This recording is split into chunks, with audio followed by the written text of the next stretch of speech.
السلام عليكم ورحمة الله وبركاته. اليوم جايين حق اخونا. احنا ما طبعا دائما احنا ما عندنا مقدمات يعني عفويين يعني. جايين حق اخونا ابو عبد العزيز جايبين له هدية. دائما احنا نروح المجالس نودي هدية، دائما نقول هاي يعني رمز تماسك. اليوم جينا حق اخونا ابو عبد العزيز بمجلسه من يبي لنا هدية ويستاهل هذه الهدية. يستاهل. الله يجزاك الله خير. هاي شيء خاص ابو ابراهيم، شيء خاص هذه؟ هاي خاص نائب عن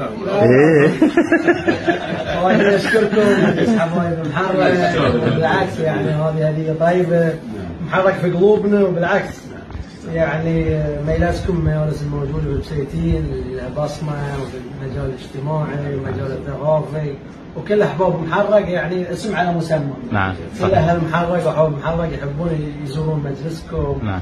وتشرفنا بزيارتك قبل اسابيع، وبالعكس احنا ان شاء الله ان شاء الله روانه للناس. ان شاء الله ان شاء الله. بالخير ومشكورين على الهديه، هديه مقبوله. مشكور.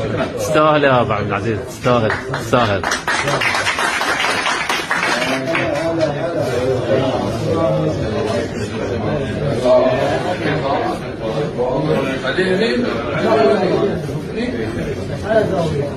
السلام عليكم.